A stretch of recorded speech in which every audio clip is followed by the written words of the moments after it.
2002 ഇറങ്ങിയ പഴയകാല Malayalam comedy horror ഫിലിമാണ് പകൽപൂരം.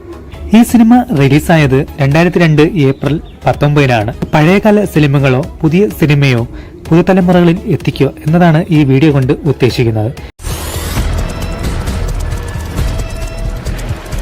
സിനിമ തുടങ്ങുമ്പോൾ തന്നെ കുറച്ച് നമ്പൂതിരിമാർ യക്ഷിശല്യം സഹിക്കാൻ പറ്റാതെ യക്ഷിയെ തളയ്ക്കാനുള്ള സഹായമായി മന്ത്രവിദ്യകളറിയുന്ന നമ്പൂതിരിയുടെ അടുത്ത് വരുന്നു.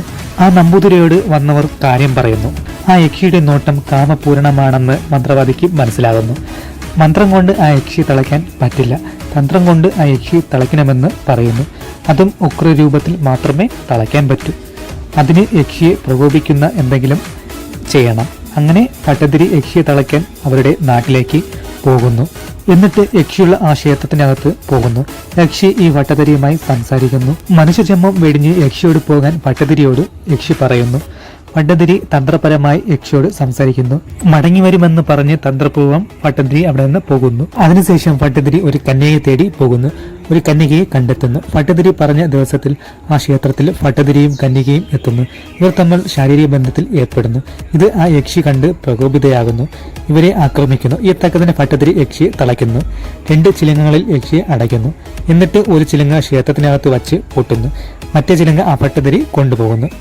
16,000 ദിനരാത്രങ്ങൾ പിന്നിടും വരെ ആ യക്ഷിയുടെ ശക്തി പൂർണ്ണമായി പോകില്ല എന്ന് പറയുന്നു. അതുവരെ ആ ക്ഷേത്ര മതിൽക്കെട്ടിനുള്ളിൽ യക്ഷിയുടെ വികാര കേന്ദ്രമായിരിക്കും. പുറത്ത് ഒരു ശല്യം കാണില്ല എന്ന് പറയുന്നു. പിന്നെ ആ ക്ഷേത്രവാതിൽ ആരും തുറക്കാൻ പാടില്ല. അതിനകത്ത് ആരും കയറാനോ പിന്നെ അകത്തുള്ള ചിലങ്ങയ്ക്ക് അനക്കം സംഭവിക്കാനോ പാടില്ല. അനക്കം സംഭവിച്ചാൽ പൂർണ്ണശക്തിയുമായി വീണ്ടും പുനർജനിക്കുമെന്ന് പറയുന്നു. അങ്ങനെ പുനർജനിച്ചാൽ ആ ഭട്ടതിരിയുടെ കുടുംബം നശിക്കാൻ കാരണമാകുമെന്ന് പറയുന്നു. അതിനുശേഷം 9 മാസങ്ങൾക്ക് ശേഷം ഭട്ടതിരിയുടെ വീട്ടിൽ ഭാര്യ പ്രസവത്തിനായി പോകുന്നു. അതുപോലെ തന്നെ യക്ഷിയെ തളയ്ക്കാൻ വേണ്ടി ശാരീരിക ബന്ധത്തിൽ ഏർപ്പെട്ട ആ പെണ്ണും പ്രസവത്തിനായി വരുന്നു. 2 പേരും ഒരേ ആശുപത്രിയിലാണ് വരുന്നത്. അതായത് ആശുപത്രി എന്ന് ഉദ്ദേശിക്കുന്നത് പണ്ട് കാലങ്ങളിൽ പ്രസവം എടുക്കുന്ന അമ്മച്ചിയുടെ വീട്.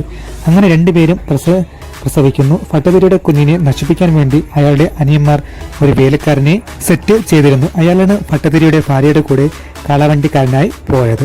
അയാൾ 2 പേരുടെ കുഞ്ഞുങ്ങളെയും തമ്മിൽ അങ്ങോട്ടും ഇങ്ങോട്ടും മാറ്റുന്നു. ഒരേ അച്ഛന്റെ 2 കുട്ടികൾ പരസ്പരം അങ്ങോട്ടും ഇങ്ങോട്ടും മാറിപ്പോകുന്നു. അതിനുശേഷം 2 പേരും 2 വഴിക്ക് പോകുന്നു. അവിടെ സീൻ കട്ടാകുന്നു. അത് കഴിഞ്ഞ് 30 വർഷങ്ങൾക്ക് ശേഷം ആ 2 സഹോദരങ്ങളും കണ്ടുമുട്ടുന്നു. സലിംകുമാറും മുകേഷുമാണ് 2 മക്കൾ. അവർ കണ്ടുമുട്ടിയതിനു ശേഷം എന്തെല്ലാം നടക്കുമെന്ന് നമുക്ക് കഥയിലൂടെ കേൾക്കാം. 30 വർഷത്തിന് ശേഷമുള്ള കഥ നമുക്ക് തുടങ്ങാം.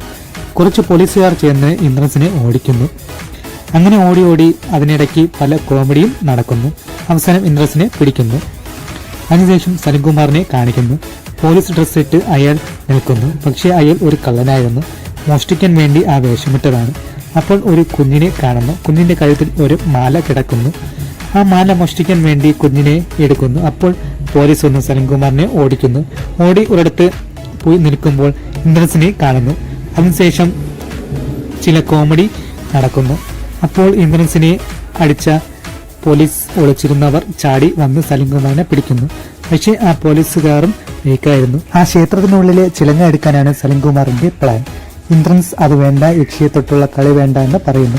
പക്ഷെ ഇതൊന്നും കേൾക്കാതെ സലിംകുമാർ ആ ക്ഷേത്രത്തിൽ കയറുന്നു. അങ്ങനെ ചിലങ്ക സലിംകുമാർ എടുക്കുന്നു.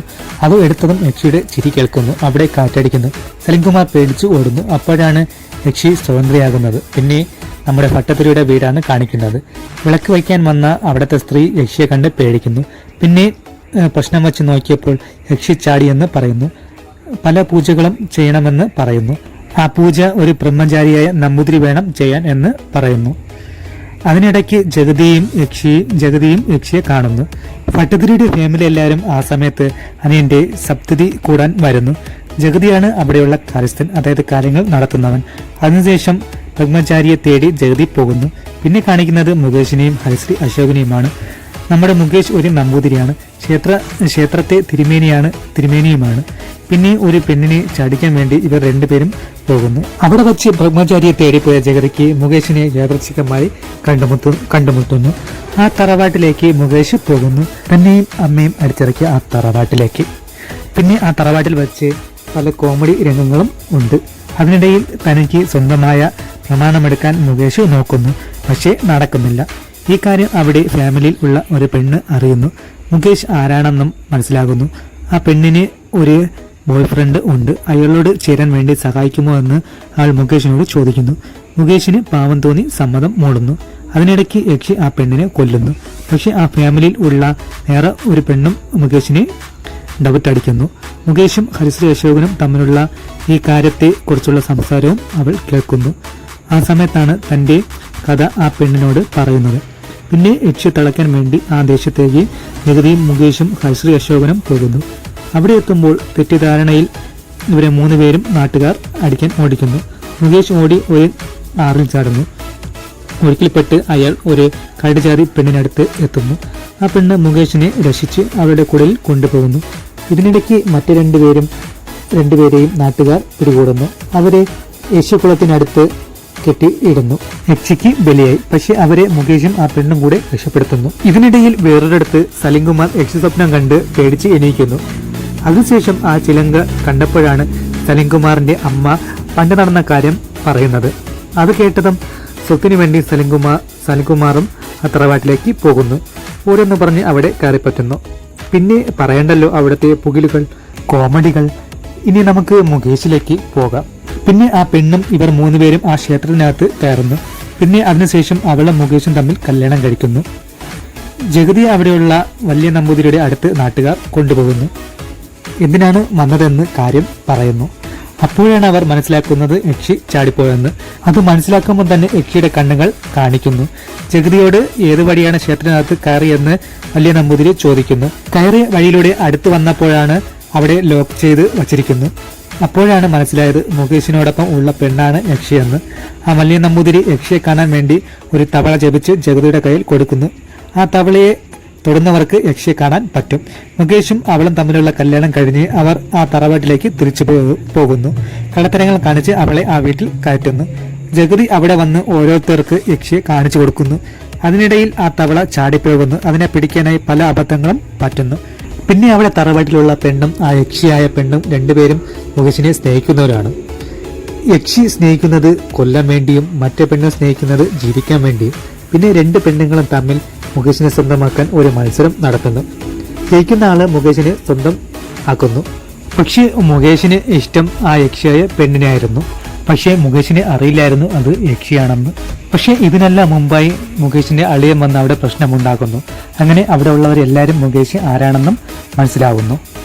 ആ സമയത്ത് മുകേഷിനെ രക്ഷിക്കുന്നതും ആ തറവാട്ടിലുള്ള ആ പെണ്ണായിരുന്നു. അങ്ങനെ മുകേഷിനെ സ്വന്തമാക്കാൻ വേണ്ടി 2 പേരും തമ്മിൽ പൊരിഞ്ഞ മത്സരം നടക്കുന്നു. അതിനിടയ്ക്ക് നമ്മുടെ ഈ കഥയിലെ വില്ലൻ നമ്മളെ മുകേഷിനെ കൊല്ലാൻ വേണ്ടി ആളെ വിടുന്നു.